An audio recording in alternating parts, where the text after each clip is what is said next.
আহা, তোমার চায়ে যে কি স্বাদ কাকু। আচ্ছা, ভালো কথা, তোমার দোকানে লোকজন এত কম কেন? এত মজার চা বানাও, লোকদের তো ভিড় লেগে থাকার কথা। আসলে স্যার, আমার চায়ের দোকানটা কবরের পাশে কি না, তাই মানুষজন তেমন একটা আসতে চায় না। কিন্তু আমারও তো জীবন চালাতে হয়, তাই পেটের দায়ে বসে থাকি। সে কি, কবরের পাশে বলে কি সমস্যা? এই জায়গাটা ভালো নয় স্যার, কি কি না এখানে থাকে, একা কাউরে বাইরে মাইরা ফেলায়। ভালো কথা, আপনি তো গ্রামে নতুন আইছেন, কোথায় উঠছেন? ওই তো কবরস্থানের পাশে যে টিনের চালাটা, ওটাই ভাড়া নিয়েছি। কি সব বলেছে গোদা, ওইটা তো এমনিতেই পড়ে থাকতো, আপনারে এটার খবর দিল কেটা? এমন কি দরকার ছিল যে এমন একটা জায়গা আপনারে আসতে হইল? ছিল গো কাকু, ছিল। আমি একজন ইনভেস্টিগেটিভ অফিসার, ওসব সরকারের মারপ্যাচ। তোমরা গ্রামের লোকেরা তো বোকাশোকা, বুঝবে না। এখানে কবরের পাশে আর গ্রামের কিছু মানুষ জায়গা দখল করে বসে রয়েছে, তাই সরকারের পক্ষ থেকে আমাকে গ্রামে পাঠিয়েছে এসবের ডকুমেন্ট করতে। তাহলে তো মেলা দিন এইখানে থাকবেন বাবু? হ্যাঁ, এই বলতে পারো 10-15 দিন। যাই, উঠি তাহলে এখন। বাবা, একটা কথা। হ্যাঁ বলো কাকু। রাত কইরে বাইরে বাইরে হইও না, বিপদে বুঝতে পারো। পৌঁছই না আসবো, তোমার ক্ষতি করব, একটু সাবধানে থাইকো। এমনিতেই কবরের পাশে টিনের চালায় উঠেছ কিনা? তুমিও তো কবরের পাশে যায় দোকান দিয়ে বসেছ, তোমার কি ক্ষতি করে না? আমার ক্ষতি কেউ করতে পারবো না, কিন্তু তোমার ঘরে ওরা ছাড়বো না। এ কি, এই রাত করে কবরস্থানে কে দাঁড়িয়ে আছে? দেখি তো গিয়ে, কি কোনো বিপদে পড়লো না তো? কে কে ওখানে? কাউকে তো দেখতে পাচ্ছি না। চায়ের দোকানটাও বন্ধ, ধুর, চলেই যাই। এ কি, তুমি কে? কে তুমি? এই রাত করে এখানে কি করছো? আর তোমাকে এমন বিভৎস দেখাচ্ছে কেন? আমি চিত্রলেখা, এই রাতে তোমার জন্য অপেক্ষা করছি। আসো আসো, আমার কাছে আসো। মানে, আমার অপেক্ষা কেন করবে তুমি? কি চাও তুমি আমার কাছে? আমি কিচ্ছু চাই না, কেবল তোমার কাটা মুন্ডুটা চাই। দেবে আমায়? দেবে? দাও না গো। ওরে বাবা রে, এজন্যই কি চাওয়ালা আমাকে এখানে আসতে না করেছিল? এখন কি করে পালাই? চলো বাবু, পালাও এখান থেকে। আপনি কই থেকে এলেন কাকু?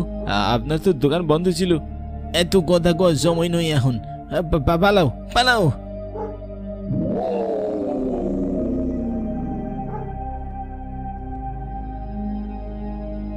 বড় বাচ্চা, বেঁচে গেছি।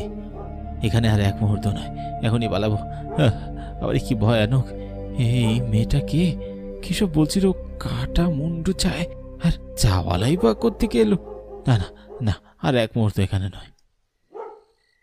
আহা, কি তাজা মাছ! আজের বাড়িতে নিয়া গিন্নিরে ভাজা করতে পারবো। অনেকদিন ধরে গেম খেলছেন, কিন্তু আসলে কি লাভ হচ্ছে? যদি বলি, গেম খেলে আপনি আপনার ব্যাংক ব্যালেন্সও বাড়াতে পারেন। শুনতে অবাক লাগলেও সত্যি, বেটজিলি অ্যাপের মাধ্যমে এটা সম্ভব। বাংলাদেশের অন্যতম জনপ্রিয় এবং বিশ্বস্ত বেটজিলি এখন আরও আকর্ষণীয় অফার নিয়ে। রেজিস্ট্রেশন করে অ্যাকাউন্ট ভেরিফাই করলেই পাচ্ছেন বেটজিলিতে 20টি ফ্রি স্পিন।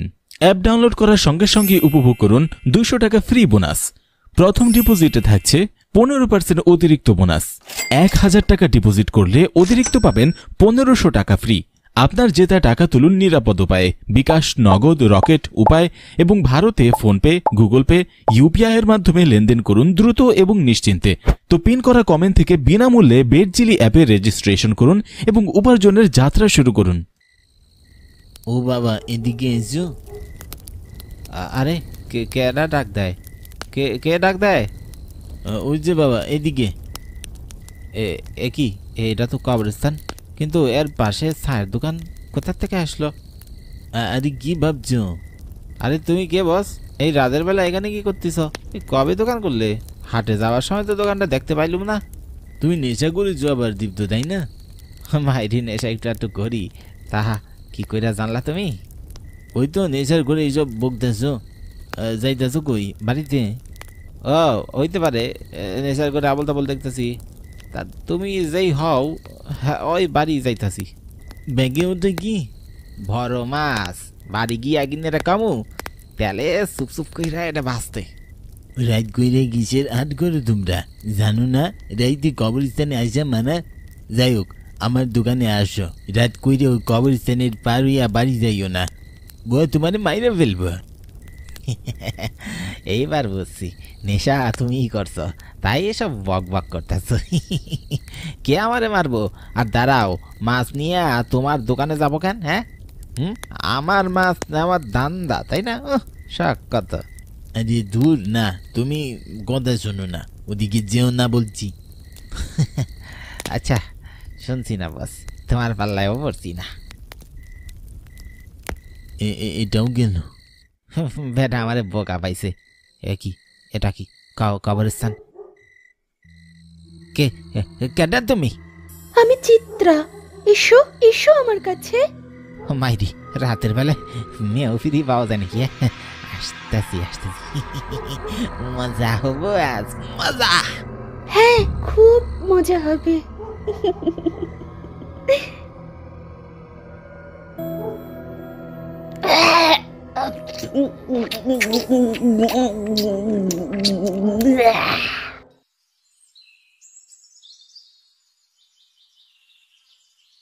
ও বাবা, শুনছ হঠাৎ কইরে কয়েকজন মানুষ মরতাছে, খেয়াল করছো? সেইটাই তো বুঝতে পারতাছি না, আমাকর দীপ্তরও একই হাল। গতকাল রাজীব নাকি ওরে ওই কবরস্থানের কাছে যাইতে দেখছিল, নিজে তো করছে, ওর বাড়ি ছিল একদিকে, এসার ঘরে উল্টো দিকে চলে গেছে। বাবা আর এক কথা জানো, রাত কইরে নাকি ওইখানে ওই কবরস্থানের পাশে অনেকে চায়ের দোকান দেখতে পায়। একটা লোক নাকি থাকে মাঝ বয়সী। আরে বাপ, আমাগর মনার বাবু তো একই কথা কইল। এলাকার মানুষ এখনো ভালো কইরা জানেই না সব, সকলের সাবধান করা দরকার। মা, এটা আমাদের দাদু বাড়ি। হ্যাঁ বাবা। গ্রামটা কি সুন্দর, তাই না? হ্যাঁ, এখানে থাকলে আরো ভালো লাগবে, কিন্তু এখানকার মানুষকে তো আমি তেমন চিনিও না ভালো করে। এত চিন্তা করো না, তুমি না চেনো বাবাকে তো ওরা চিনবে। হ্যাঁ, তোর বাবা নাকি এই গ্রামের খুব ভালো ফুটবলার ছিল, সকলে চিনত। বাহ, আরে এরা কারা? দেখে তো মনে হইতাছে শহর থেকে আইছে, যাইয়া তো দেখি। কিন্তু মা, গ্রাম তো চিনে আসলা, বাড়ি চিনো? ওই যে একটা লোক আসতেছে, দাঁড়া জিজ্ঞেস করি।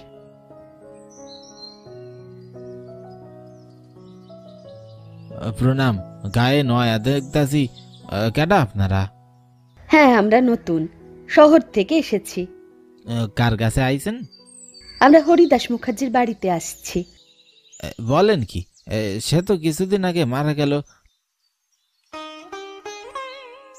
লোকটা বড় ভালো ছিল, এক মুসলমান মেয়েরে বিয়া করছিল, তাই হরিদার বাবা রাম কাকু তারে ত্যাগ করছিল। শুনছি সেই মেয়েরাও নাকি শহরের, বেচারা সেই যে গ্রাম ত্যাগ করলো। কিন্তু আপনারা কারা? তার বাড়িতে কেন যাবেন? আমরা আপনার হরিদাস সেই হতভাগ্য স্ত্রী আর সন্তান। হায় ভগবান, কি কন আপনারা তারা? কিন্তু এই গ্রামে তো এত বছর, এই প্রথম আইলেন মনে হয়। দাদার খবর শুনছিলাম, দাদা মারা গেছে। হ্যাঁ, হার্ট অ্যাটাকে যাওয়ার আগে বলেছিল তার শেষ ইচ্ছে আমরা যেন তার বাড়ি এসে তার ভিটেই থাকি। এত বছর পর নিশ্চয়ই কেউ আমাদের তাড়াবে না। একদম না, একদম না, দাদার কথা এখনো বলতে পারি না। শহরে গেলেই পকেটে টাকা গুঁজে দিত এই পিসিটাকে, আমাকে ভাইপো। হ্যাঁ, চলেন আপনাকে বাড়ি দিয়ে আসি, আপনারা তো চিনবেন না।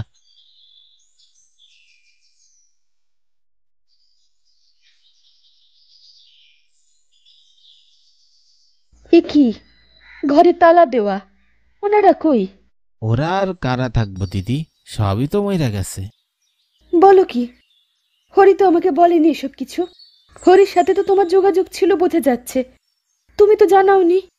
না, জানাইনি। হরি কাকুর বাবা মা দুইজনে এক রাতে বিজলি বইরা মইরা গেছে।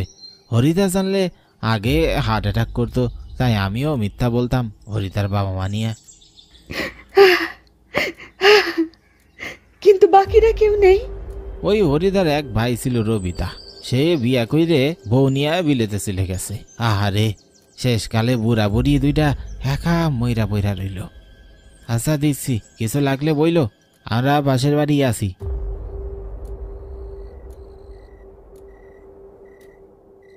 বাবা, তোর বাবা তো আমাদের বাড়িতে আসতে বলল, কিন্তু এখন তো কেউই নেই এখানে। আমাদের নিজেদের ব্যবস্থা নিজেদেরই করতে হবে। একটা কাজ কর, খাবার তো কিছু নেই, দেখ বাইরে কোথাও কিছু পাস কিনা। এত রাতে কি হোটেল খোলা বাবা মা? আজকে কোনো একটা ব্যবস্থা কর বাবা। কে জানতো এখানে এলে এমন বিপদে পড়বো। কালকে কেনাকাটা করব সব। ভালো কথা, রাত করে ফিরতে পারবি তো? সমস্যা নেই মা, পারবো।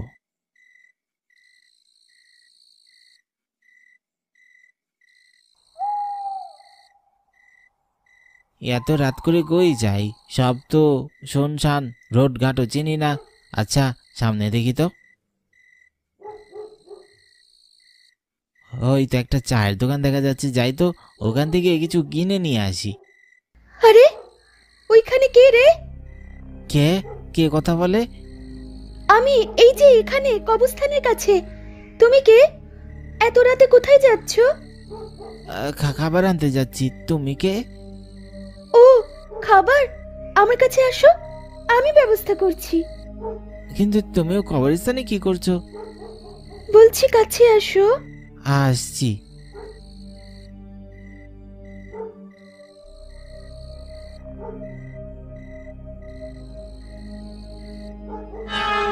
আরে বাবা, এ কি? এ তো দেখছি একটা ডাইনি।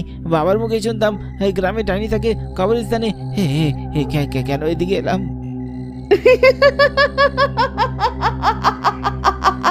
আমার খাবার হবে তাই। না না, ছেড়ে দাও, ছেড়ে দাও। ছাড়বো না, কাউকে ছাড়বো না, সবাইকে মারবো, সবাইকে।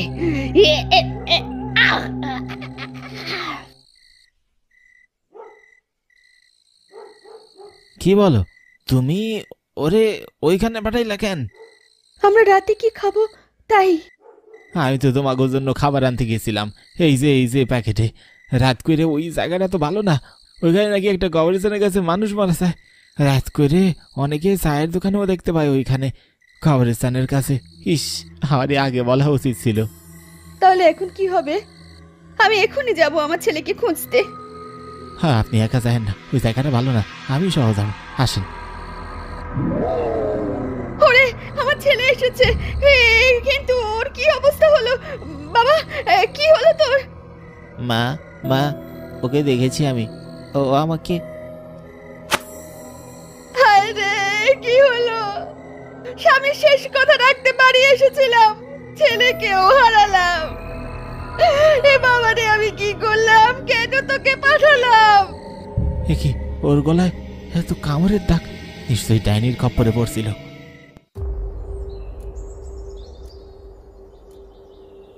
গতকাল নাকি একটা ছেলে মারা গিয়েছে। হয়, আমরা তারে সৎকার কইরা ফেলছি। আপনাদের গ্রামে নাকি একের পর এক মানুষ মারা যাচ্ছে, আপনারা পুলিশে জানান না কেন? চুপচাপ কেন সব? আসলে স্যার কি জানাইমু, এটা তো কোনো মানুষেরই কাম না, এইসব তো সেই ডাইনিটার কাম। ডাইনি? এসব কি অদ্ভুত কথা বলছেন? এসব কিচ্ছু হয় না, এটা কোনো মানুষের কাজ। এর পেছনে কোনো রহস্য আছে, সেটা বের করতেই হবে। না স্যার, কবরস্থানে একটা ডাইনি থাকে, হ্যাঁ আমাগোর গায়ে, সে এইসব করে। গতকাল ছেলেরা বোধ হয়। তুমি কে? হ্যাঁ আমি শুভ।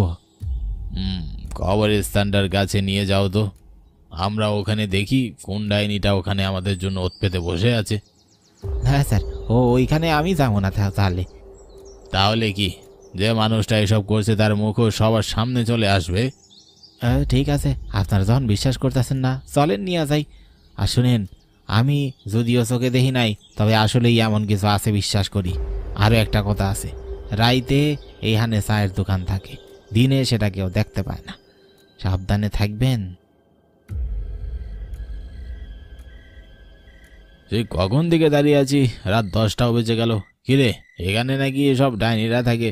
দেখছিস গ্রামের মানুষ কতটা ভণ্ড, এসব কোনো ডাইনি ফাইনি কিচ্ছু হয় না।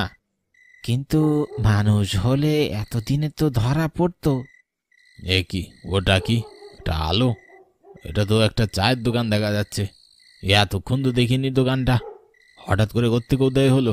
হ্যাঁ তাই তো, ওই ছেলেটাই তো এই কথাটাই বলেছিল। তার মানে এখানে সত্যি কিছু আছে স্যার। দাঁড়া, আগে গিয়ে সব দেখি। এত সহজে ইন্সপেক্টর সত্যজিৎ রায় বোকা বনবে না।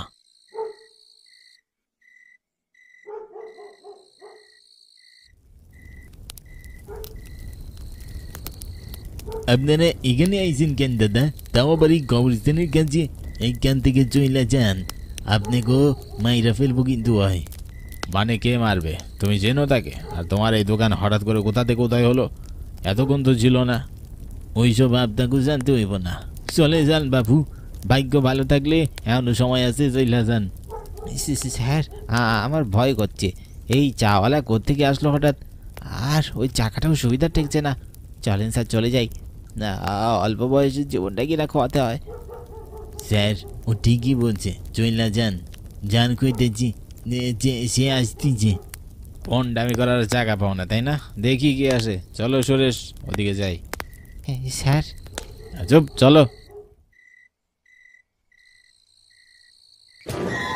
আমাকে দেখার খুব শখ জেগেছে, তাই না?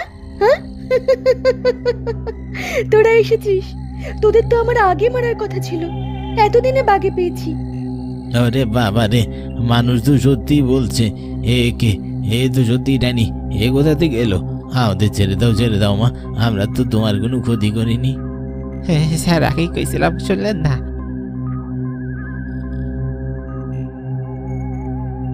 সাধু বাবা, ওই যে এইটাই মনে হয় সেই ডাইনিটা। ওম হম হনুমতে রুদ্রত্যায় হুমফট। ওম আং ক্রিং ক্রিং চামুন্ডায় চিবে। ওম কালী তারা মহাবিদ্যাশ্বতী ভুবনেশ্বরী ভৈরবী চিন্নামস্তিকা। যা দূর হ শয়তান, দূর হ। মুকেশদা, সেদিনও আমায় বাঁচালে না তুমি, আজও না। আমি আবার আসবো, আবার আমার প্রতিশোধ নিতে আমি আবার ফিরে আসবো। ওরে বাবা রে, বড় বাচ্চা বেঁচে গেলাম। তোমাকে ধন্যবাদ শুভ। এতদিন সাহসে গোলাই নাই, আসি নাই। সত্যি কিনা তাও জানতাম না, তবু আজ মনে হইল আসা দরকার। সত্যি মিথ্যা যাওয়ায় চোখের সামনে থেকে দেখমু, তাই সাধু বাবারে নিয়ে আইছি। কিন্তু মেয়েটা মুকেশ কাকু বলে ডাকলো। ওই যা,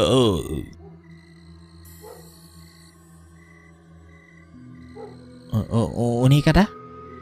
ও মুকেশ, এই এলাকার এক সময়কার পুরনো চা বিক্রেতা। কিন্তু ওনার কথা কেন বলছে সে? আমারই ভুল। এক সময় এই মেয়েটা আমার দোকানে কাজ করতো। বাবা মা কেউ ছিল না। একবার এক কাস্টমার তাকে চোর অপবাদ দিয়ে মারে। পুলিশ ধরে নিয়ে যায় বিনা অপরাধে। মেয়েটা বড্ড ভালো ছিল, আমিও তার উপর রাগ করে তাকে বাঁচাইনি। এরপর সে অপমানে ঘৃণায় আত্মহত্যা করে। কিন্তু সে অতৃপ্ত আত্মা হয়ে পড়ে থাকে, প্রতিশোধের নেশায় ফিরে আসে। সবার আগে আমাকে মেরে ফেলে। তারপর একের পর এক গ্রামবাসী যারাই কবরস্থানের কাছে যায় তারাই মারা পড়ে। তার চোখে পুরো গ্রাম অপরাধী, কারণ কেউ তাকে বাঁচাতে আসেনি। ও ভগবান, তার মানে আপনার এই চায়ের দোকান যেটা লোকেরা দেখতো, আপনিও তার মানে মৃত। কিন্তু আপনি কবরস্থানের পাশে এখনো চায়ের দোকান নিয়ে কি করেন? আমার ওর সাথে লড়াই করার ক্ষমতা নেই, তাই রাতে আমি চায়ের দোকান খোলা রাখি। মানুষ এলে যাতে চা খাওয়ার জন্য থামে, তখন তার যাতে তাকে সাবধান করতে পারি। যারা আমার কথা মানে তারা বেঁচে যায়, আর যারা মানে না তারা জীবন খোয়ায়। আমি তো নিজের কানকেও বিশ্বাস করতে পারছি না। এও আবার হয় নাকি? মেয়েটার করুণ কাহিনী শুনে কষ্ট লাগলো। আমি এই দিনটার অপেক্ষায় ছিলাম যেদিন ওর বধ হবে। তাই কবরস্থানের পাশে চায়ের দোকান ছিল এতদিন। কাল থেকে আর এই চায়ের দোকান খোলা থাকবে না। তোমাদেরও আর ভয় নেই। প্রায় ৩টা। চারদিকটা নীরব নিস্তব্ধ। এত রাতে গায়ত্রীর ঘরে কে যেন এসেছে। গায়ত্রীর স্বামী ব্যবসার কাজে বাইরে গিয়েছে। গায়ত্রী ভেবেছে হয়তো তার স্বামী এসেছে। দুবার দরজায় নক করার পরই গায়ত্রী দরজা খুলে দেয়। দরজা খুলে দেখে দরজার ওপারে একটি সুন্দরী মেয়ে দাঁড়িয়ে। পরনে লাল শাড়ি আর দুধে আলতা গায়ের রং, ঘন কালো চুলগুলো হাওয়ায় দুলছে। গায়ত্রী জিজ্ঞেস করলো, কে গো তুমি? এত রাতে এখানে কি করছো? কি হলো এমন অবাক দৃষ্টিতে তাকিয়ে কি দেখছো? তোমার কি কিছু লাগবে? আমার আমার তোকে চাই। মানে দেখো, তোমার যদি কোনো দরকার থাকে তুমি কাল এসো। আমি এখন বাড়িতে একা আছি, অপরিচিত কাউকে ভেতরে ঢুকতে দিতে পারি না। তুই তো আমাকে তোর ঘরেতে ঢুকিয়ে নিয়েছিস। আমি হলাম ডাকিনী। আরে হাই রে! বলতে বলতে ডাকিনী ধীরে ধীরে সামনে এগিয়ে এসে গায়ত্রীর গলা চেপে ধরেছে। কিছুক্ষণ ছটফট করতে করতে গায়ত্রীর দম বন্ধ হয়ে আসে আর সে সেখানে মারা যায়। সাথে সাথে ডাকিনীও কোথাও যেন উধাও হয়ে গেল। দেখেছো গাইস, এমন ভূতের কথাই আমি বলছি। সীতাপুরে ঠিক এমনই এক ঘটনা ঘটেছে। চল আমরা গিয়ে সেই ভূতটাকে ক্যামেরা বন্দি করে আসি। ভূতটাকে ধরতে পারলে আমাদের নিউজ চ্যানেল ফেমাস হয়ে যাবে। বিশ্বাস কর ঐশী, তোর আজকের যুগটা দারুণ ছিল। এটা এমন হরর সিরিজে সম্ভব। 2024 সালে এসে ডাকিনী, ডাইনি আর রাক্ষসী, তুই এসবই বিশ্বাস করিস? আরে এসব তো আমার দাদিমা আমাকে ছোটবেলায় শোনাতো। তখন ভাবতাম হয়তো এসব সত্যি হলেও হতে পারে। বিশ্বাস হচ্ছে না তো? তাহলে একবার চল না হয় আমাদের সাথে। আমরা নতুন নিউজ তৈরি করতে ওখানে যাব, অন্য কেউ সেখানে পৌঁছানোর আগে। দেখিস, দারুণ একটা নিউজ হবে, পুরো দেশে রাতারাতি সাড়া ফেলে দেবে। কি বলিস সৌরভ? ঐশী, তোর কি মাথা খারাপ হয়ে গিয়েছে? কি বলছিস এসব? চুপ কর বোন আমার, লোকে তোকে পাগল বলবে। তোরা তো আমার কথা বিশ্বাস করছিস না কেন? চল আমার সাথে সীতাপুর গ্রামে চল। চল তাহলে অপূর্ব, ডাকিনীকে ধরতে পারি আর না পারি, এই বাহানায় একটা অ্যাডভেঞ্চার হয়ে যাবে। ঠিক আছে, চল তাহলে। মিশন সীতাপুর। অপূর্ব, সৌরভ আর ঐশী, এরা তিনজন খুব ভালো বন্ধু। গ্র্যাজুয়েশন শেষ করে ওরা তিনজন একসাথে একটি নিউজ চ্যানেল স্টার্ট করেছে। সেখানে 60% অপূর্বের, 30% সৌরভের আর বাকি 10% ঐশীর। ঐশী তার মেধা ও শ্রম খাটিয়ে ওদের সাথে কাজ করছে। ঐশীকে ওরা দুজনেই খুব বিশ্বাস করে এবং ভরসাও করে। ঐশীর ট্যালেন্টের উপর তাদের কোনো সন্দেহ নেই। গাড়িতে করে তিনজনই গ্রামের দিকে যাচ্ছে। রাত প্রায় 10টা। চারদিকে শুনশান নীরবতা। জঙ্গলের ভেতর দিয়ে একটি রাস্তা গিয়েছে। তবে নীরবতা এবং নিস্তব্ধতায় জঙ্গলে নিশুতি রাত নেমেছে বলে মনে হয়। রাস্তার দুপাশে ঝোপঝাড়, জঙ্গলি আগাছায় ঘেরা পাকা রাস্তায় এই রাতের বেলায় নিজের ছায়াটি পর্যন্ত খুঁজে পাওয়া দুষ্কর। কিছু দূর যাওয়ার পর ঐশী দেখতে পায় লাল শাড়ি পরা একটি মেয়ে হাতছানি দিয়ে তাকে ডাকছে। অপূর্ব আর সৌরভ তারা নিজেদের মধ্যে কথা বলছে। গাইস, ওই দেখো, ওটা কে ওখানে এত রাতে দাঁড়িয়ে আছে? ওরা দুজন তাকিয়ে মেয়েটিকে দেখল। পলকের জন্য মেয়েটি তাদের দেখা দিয়ে কোথায় যেন উধাও হয়ে গেল। হেডলাইটের আলোয় যতদূর চোখ যায় মেয়েটিকে কোথাও দেখা গেল না। ওরা আবার গাড়ি চালাতে শুরু করলো। কিছু দূর যাওয়ার পর দেখে সেই মেয়েটি আবারও ওদেরকে হাত ছানি দিয়ে ডাকছে। আরে, এটা তো সেই মেয়েটা যাকে আমরা একটু আগে দেখেছিলাম। ও আমাদের আগে কিভাবে এখানে পৌঁছতে পারে? কি বলতে চাইছে শোন। না বাবা, আমার ভয় করছে। তোর না সবসময় শুধু ভয়। এই আর্টিফিশিয়াল ইন্টেলিজেন্সের যুগে তুই ভূতের ভয় আর বাঁচিস না। মেয়েটার কোনো বিপদও তো হতে পারে। ঐশী মেয়েটিকে গাড়িতে তোলে। অসম্ভব সুন্দর দেখতে মেয়েটি। সৌরভ ও অপূর্ব কয়েকবার মেয়েটির সাথে কথা বলতে চেষ্টা করে, কিন্তু মেয়েটি কোনো কথা বলে না। কিছু দূর যাওয়ার পর হঠাৎ মেয়েটি বলে ওঠে, গাড়ি থামাও। আরে এই যে মিস, আপনার নামটা? আর আপনি কি এখানকার? হ্যাঁ, কিছু দূর এগিয়েই আমার বাড়ি। যাক বাবা, বলতে পারে তাহলে। আমি তো ভেবেছিলাম বোবা হবে হয়তো। আচ্ছা মিস অনন্যা, আপনি যেহেতু এখানেই থাকেন, দয়া করে আমাদের বলতে পারেন ভুতুরে বাড়িটা আর কত দূর? কেন, ভুতুরে বাড়ি দিয়ে তোমরা কি করবে? না মানে আমরা রিপোর্টার, আজও পর্যন্ত নাকি ওই ভূতের বাড়িটির রহস্য কেউ উদ্ঘাটন করতে পারেনি। তাই আমরা ভাবছিলাম এবার আমাদের ক্যামেরায় যদি ভূতটাকে বন্দি করতে পারতাম আর কি। খবরদার বলছি, ওই বাড়ির ধারে কাছে যেও না। যেখান থেকে এসেছো সেখানেই চলে যাও। নিজেই নিজের বিপদ কিন্তু ডেকে এনো না।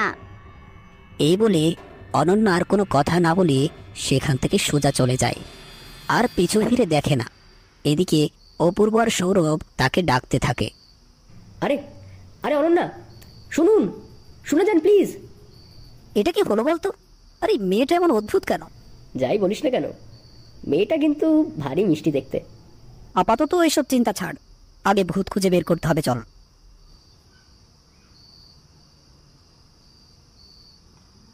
বিশাল জায়গা জুড়ে একটি প্রাসাদ। বাইরে থেকে দেখে পুরনো মনে হলো প্রাসাদের ভেতরটায় রাজকীয় ছাপ এখনও রয়েছে। মাথার উপর অনেক বড় একটি বেলজিয়াম কাচের ছাড়বাতি, দেয়ালে দেয়ালে পেন্টিং ঝুলানো। হঠাৎ করে অপূর্ব দেয়ালে অনেকগুলো পেন্টিংয়ের ভেতরে অনন্যার ছবি দেখতে পায়, একদম রাজকন্যার মতো সাজে। এটা দেখে অপূর্ব সৌরভকে ডাকতে ডাকতে ওর কাছে গিয়ে বলে, সৌরভ, অবাক করা কাণ্ড দেখে যা, ওইখানটাতে আমি দেয়ালে অনন্যার পেন্টিং দেখেছি। অনন্যার পেন্টিং এখানে আসবে কিভাবে? আরে আমিও তো সেটাই ভাবছি, তুই আমার সাথে দেখবি, চল। সৌরভ অপূর্বের সাথে গিয়ে দেখে সেখানে অনন্যার কোনো পেন্টিং নেই। সৌরভ বলল, কিরে, তুই না বললি এখানে অনন্যার পেন্টিং রয়েছে? এখানে তো কিছুই নেই। হ্যালুসিনেট হয়েছিস নাকি? নাকি অনন্যার ঘোর এখনো কাটিয়ে উঠতে পারিসনি? আরে আমি সত্যি বলছি, আমি এখানে অনন্যার পেন্টিং দেখেছি, আমাকে বিশ্বাস কর। আমি কেন মিথ্যা বলবো তোকে? আর অনন্যাকে দেখে তুই প্রেমে পড়েছিস, আমি না। আমি কেন ঘুরে থাকবো? গাইস, কি হয়েছে? তোরা কি নিয়ে কথা বলছিস? দেখ না ঐশী, অপূর্ব বলছে এখানে নাকি ও অনন্যার ছবি দেখেছে, তাও নাকি আবার রাজকন্যা সাজে। কি? এখানে অনন্যা আসবে কোথা থেকে, তাও আবার রাজকন্যা সাজে? গাইস, আমি তো ভেবেছিলাম রাতে পার্টি করব, তোরা কি তার আগে খেয়ে নিয়েছিস নাকি? বাই দা ওয়ে, ঐশী, তুই কোথায় ছিলি এতক্ষণ? আমি গাড়ি থেকে মোমবাতি আনতে গেছিলাম। এখানে লোডশেডিং অনেক হয়, রাতে কারেন্ট চলে গেলে কি করব? আমরা আসার সময় মোমবাতি নিয়ে এসেছি। আচ্ছা চল, আমরা বাইরে থেকে ঘুরে আসি। পিছনে নাকি অনেক সুন্দর বাগান রয়েছে, সেখানে বসে কতক্ষণ জমিয়ে আড্ডা দেওয়া যাবে, চল। হ্যাঁ তাই চল। আর এখানে নেটওয়ার্ক সিগন্যালও নেই, আমাকে একটা জরুরি ফোন কল করতে হবে। আমি তোদের সাথে যাচ্ছি না, আমি খুব ক্লান্ত, আমি একটু বিশ্রাম নিতে চাই। আরে খুব তো অ্যাডভেঞ্চার করছিলি, এত তাড়াতাড়ি শুয়ে পড়বি? হ্যাঁ, ভূত এলে জাগিয়ে দিস। রাত তখন 2:30। সৌরভ বিছানায় কম্বল মুড়ি দিয়ে শুয়ে আছে। এমন সময় দরজায় কেউ জোরে জোরে কড়া নাড়ছে। দুবার কড়া নাড়তেই সৌরভ উঠে সে আওয়াজটি শোনার চেষ্টা করে, কিন্তু সে কোনো আওয়াজ শুনতে পায় না।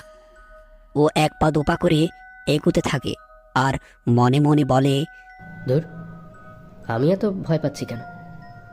আমি বিজ্ঞানে বিশ্বাস করি, এসব ভূত টুত আবার হয় নাকি? এই বলে সৌরভ দরজা খুলে দেয়। দরজা খুলতেই দেখে অনন্যা দরজার সামনে দাঁড়িয়ে। অনন্যা তার মাথায় কাপড় দিয়ে চেহারার এক পাশ ঢেকে রেখেছে। সৌরভ অবাক হয়ে জিজ্ঞেস করে, অনন্যা, এত রাতে তুমি এখানে কি করছো? ভেতরে আসতে দাও, আমি বলছি। হ্যাঁ এসো।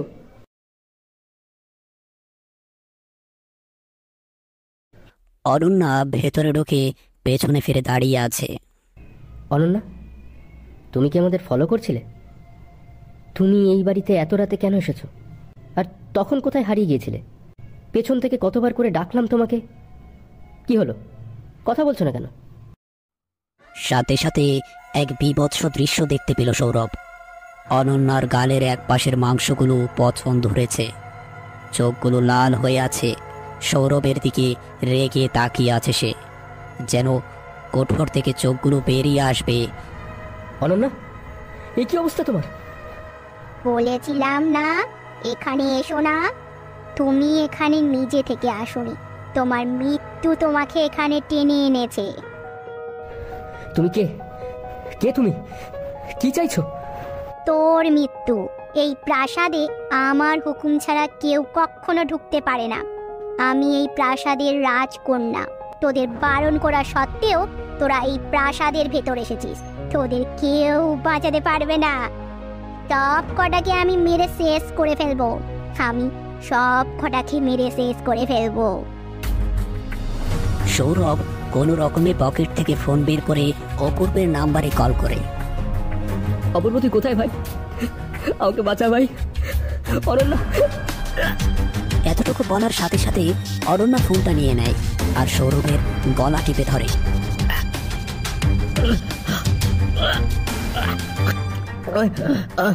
ছেড়ে দাও, আমায় বাঁচা অপূর্ব, ছেড়ে দাও আমায়, বাঁচা অপূর্ব।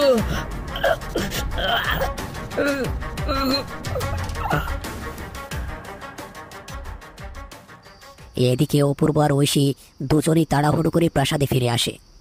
সৌরভ, কোথায় তুই? সৌরভ, সৌরভ, কোথায় তুই? সারা রাত ওরা পুরো প্রাসাদে সৌরভকে খুঁজতে থাকে, কিন্তু সৌরভকে প্রাসাদের কোথাও খুঁজে পাওয়া যায় না।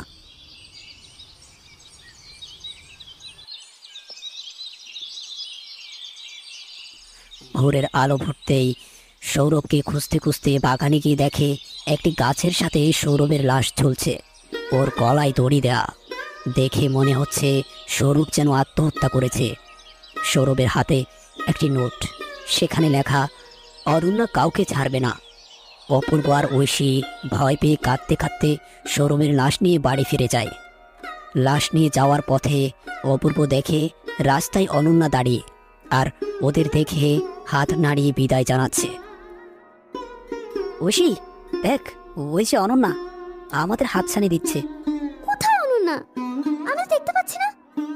শান্ত হ, এই নে পানি খা। অপূর্ব বোতলটা নিয়ে ঠকঠক করে পুরো পানিটা খেয়ে নেয়।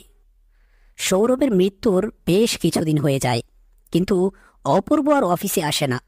ঐশী অপূর্বকে ফোন করে বলে, হ্যালো অপূর্ব, তোর কি হয়েছে?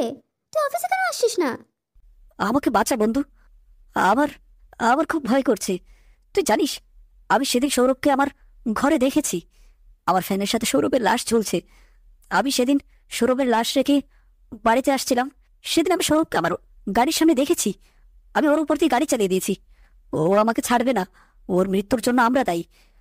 আমার আমার কেমন যেন পাগল পাগল লাগছে। আমি খেতে পারছি না, ঘুমোতে পারছি না। না, ও আমাকে বাঁচতে দেবে না বন্ধু, তুই আমাকে বাঁচা। তুই সৌরভের ব্যাপারে ভাবা বন্ধ কর। ও আমাদের ছেড়ে চলে গিয়েছে। ও কিভাবে আসতে পারে তোর সামনে? কি সব আবল তাবল বলছিস তুই? একটু অপেক্ষা কর, আমি আসছি। কিন্তু ও এসেছে, ও এসেছে। আমি নিজের চোখে ওকে দেখেছি।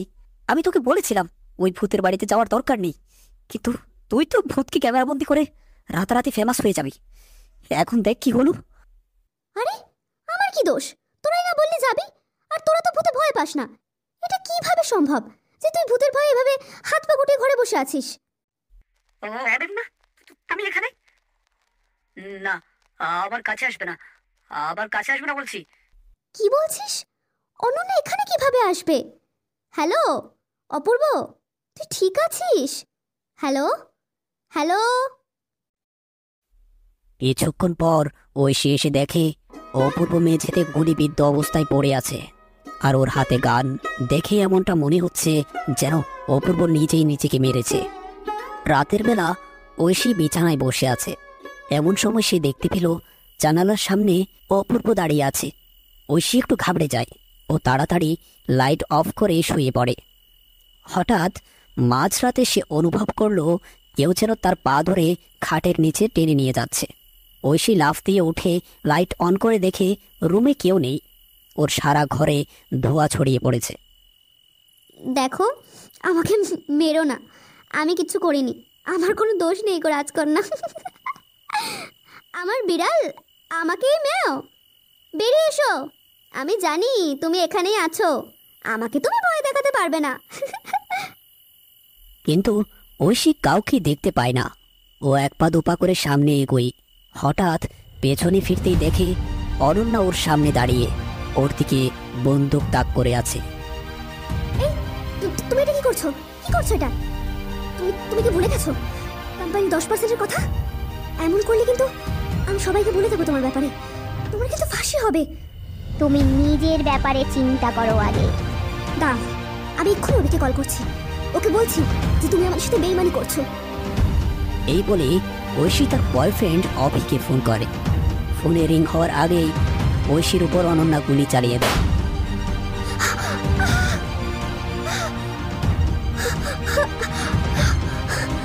ঐশীর হাতে থাকা ফোনটি নিয়ে অনন্যা কানে ধরে বলে, সুইটহার্ট, আমাদের পথের কাটা শেষ। এখন 10% নয়, পুরো কোম্পানির মালিকটাই আমরা।